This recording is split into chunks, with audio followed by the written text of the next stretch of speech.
2004년 12월 8일, 이날은 며칠 동안 내린 비가 그친 쌀쌀한 날이었습니다. 스코틀랜드 북부에 위치한 네원마을 외곽도로의 청소를 담당했던 제이스는 배수로가 막혀 물이 흐르지 않는다는 전달을 받고 투덜거리며 그곳으로 향했죠.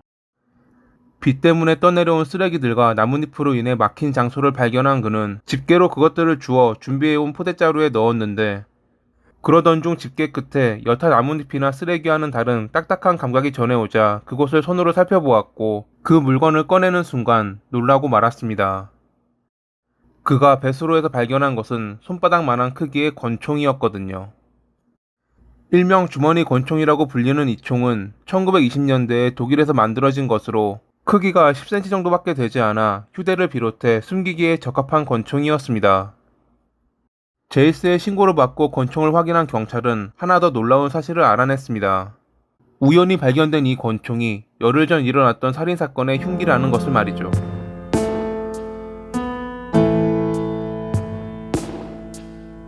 1974년 3월에 스코틀랜드 에어셔에서 태어난 알리스테어 윌슨은 은행원이 되는 꿈을 가진 남성이었습니다. 고등학교를 졸업한 뒤 스털링 대학교에 들어가 열심히 공부했던 그는 결국 스코틀랜드 은행에 들어가 자신의 꿈을 이루었죠. 대학원 과정 중 만났던 베로니카와 결혼하고 두 아이를 두었던 그는 하루하루가 너무 행복했습니다. 하지만 가정까지 이루게 되자 그는 좀 더 발전적인 모습을 추구했고, 노력 끝에 새로운 환경 컨설팅 회사의 중요 직책으로 스카우트 될 수 있었습니다. 그렇게 몇 년간 일했던 스코틀랜드 은행을 떠나 다른 회사로 갈 준비를 하던 윌슨. 하지만 그의 집을 방문했던 한 낯선 남성으로 인해 그날은 끝내 오지 않았습니다. 토요일이었던 2004년 11월 23일에 지인들을 초대해 즐거운 자리를 가졌던 그는 다음날 오전까지 그들과 함께 행복한 주말을 보냈습니다.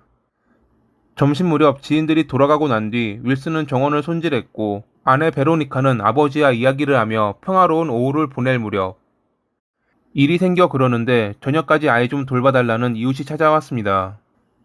가끔 이런 부탁을 들어주었기에 베로니카는 이웃의 아이를 받아주었고, 평소처럼 뒷문을 열어둘 테니 일을 마치면 그쪽으로 오라고 배려해 주었습니다. 저녁 식사를 한 뒤 아이들을 목욕시키고 재울 준비를 했던 윌슨과 베로니카. 윌슨이 2층에서 침대에 누운 아이들에게 책을 읽어주고 있을 때 현관 초인종이 울렸습니다. 베로니카는 아이를 맡겼던 이웃이 온 줄 알고 현관으로 향했죠. 자기가 아까 말한 뒷문을 열어두었다는 이야기를 이웃이 까먹었다고 생각하며 현관으로 향했지만, 그녀의 예상과는 달리 문 밖에는 처음 보는 남성이 서 있었습니다.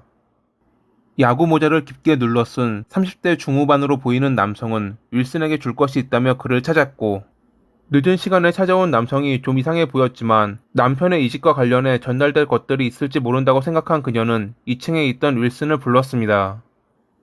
곧 윌슨이 내려왔고 둘이 이야기를 주고받자 베로니카는 2층으로 올라가 아이들에게 책을 읽어주었죠. 그런데 잠시 뒤 남편이 올라오더니 지금 자기를 찾아온 남성이 건넸다며 파란 봉투를 보여줍니다. 폴이라는 사람 앞으로 온 파란 봉투 안에는 아무것도 들어있지 않았고, 이게 뭐냐는 그녀의 질문에 윌슨은 자기도 모르겠다며 그녀가 혹시 아는 것이 있는지 물어보러 온 것이라고 답했습니다. 베로니카는 편지가 잘못 배달 온 것이라고 생각했지만 남성은 분명 윌슨을 만나러 왔다고 정확히 말했습니다. 이런 생각이 순간 그녀의 머릿속을 스쳐갔지만 이때까지는 크게 염려치 않고 자신도 잘 모르겠다는 답을 했고, 그런 그녀를 뒤로하고 윌슨은 머리를 긁적이며 1층으로 내려갔죠. 그리고 잠시 뒤 1층에서 울린 처음 듣는 이상한 소리와 그 소리를 따라 들려온 퍽 하는 무언가 떨어지는 소리. 본능적으로 잘못됐다고 느낀 그녀는 바로 1층으로 내려갔고, 그런 그녀의 눈에 피를 흘리며 쓰러져 있는 윌슨의 모습이 들어왔습니다. 그는 총에 맞았던 것입니다. 총을 쏘았던 폴이라는 이름이 적힌 파란 봉투를 가져왔던 남성이 해변을 향해 걸어가고 있는 것을 창문으로 확인한 그녀는 응급구조대에 도움을 요청했고, 곧 윌슨은 병원으로 옮겨졌지만 1시간 뒤 끝내 숨을 거두고 말았습니다. 현장을 확인한 경찰은 범인이 전문가라는 것을 알아냈습니다. 윌슨은 어떠한 저항도 하지 못했고, 그의 몸에 남은 3군데의 총상은 모두 생명에 지장을 줄 위험한 부위였거든요.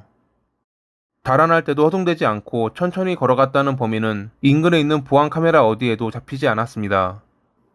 미리 확인하고 온 것이 분명해 보였죠.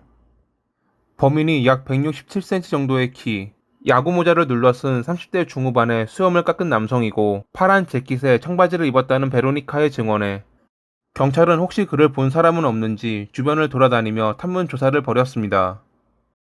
비슷한 남성을 보았다는 몇몇 제보를 받긴 했지만 범인이라 확정 짓기에는 증언이 뚜렷하지 않아 많은 어려움이 있었습니다.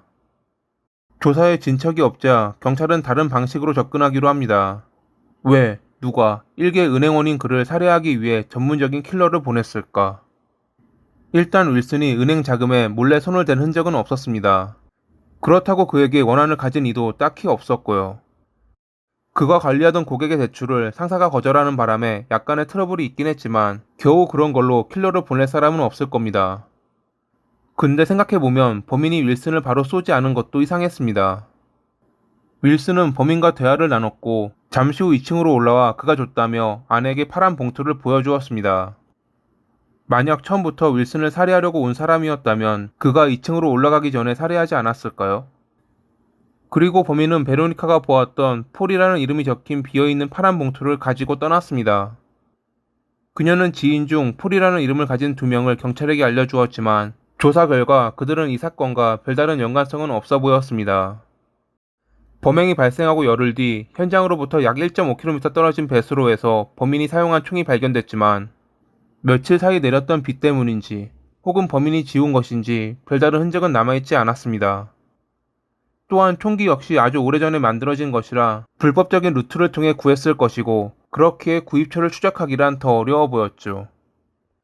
당시 현관에서 누군가 피웠던 담배꽁초가 발견됐지만 범인의 것인지는 정확히 알 수 없었고 거기서 나온 DNA와 일치하는 이도 찾지 못했습니다. 경찰은 범인을 체포할 수 있는 정보를 제공하는 이에게 보상금을 제공하겠다고 했지만 그들이 공개한 정보가 너무 제한적이었기에 그렇다 할 제보는 들어오지 않았습니다.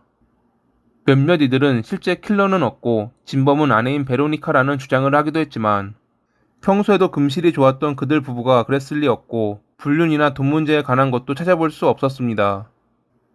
그의 이름으로 들어있던 보험도 일반적인 가정에서 드는 그런 평범한 보험들 뿐. 결국 남편이 죽는다고 그녀에게 득이 되는 것은 하나도 없었기에 그녀를 의심하는 주장들은 금방 배제되었죠. 2005년에는 지역 라디오 방송국에 어떤 단체가 범행과 관련이 있다는 한 제보자의 전화가 걸려오기도 했습니다. 제보자의 말에 따르면 윌슨에게 접근한 어떤 단체가 부동산 대출을 통해 자금 세탁을 도와달라고 했는데 그가 이를 거절하자 살해에 입막음했다고 합니다. 하지만 평소에 고객 관리에 힘쓰고 원리 원칙을 중요하게 생각하는 사람에게 어떤 단체가 갑자기 자금 세탁을 도와달라 했을까요? 이미 그런 일을 하고 있던 뒤가 구린 사람이라면 또 모르겠지만요. 게다가 제보자는 정확한 내용을 밝히지 않았기에 경찰은 이 제보를 크게 중요시하지 않았습니다. 이런 정확한 사실이 확인 안 되는 좀 애매한 제보들은 계속 이어졌습니다.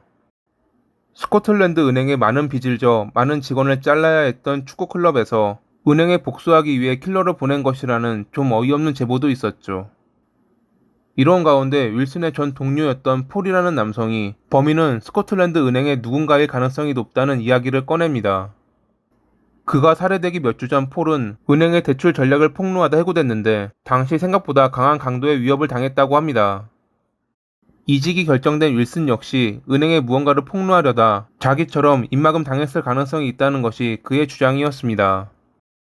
베로니카가 보았던 파란 봉투에 적힌 이름이 자신의 이름이며 킬러가 처음 그 봉투를 보여준 뒤 윌슨에게 경고했고 그럼에도 그가 뜻을 굽히지 않자 살해했을 가능성을 거론했지만 이 역시 별다른 증거는 없었기에 그저 추측으로 남아있습니다. 이 사건의 조사로 경찰은 총 100만 파운드가 넘는 비용을 사용했고 14,000명이 신문을 받았지만 2023년 지금까지 끝내 미제 사건으로 남아있습니다. 범인이 꼭 잡히기를 바란다며 자신의 시간은 그날에 멈춰있다는 베로니카. 이러한 미제 사건들이 언젠가는 꼭 해결되길 바라며 이만 마칩니다. 오늘도 시청해주셔서 감사합니다.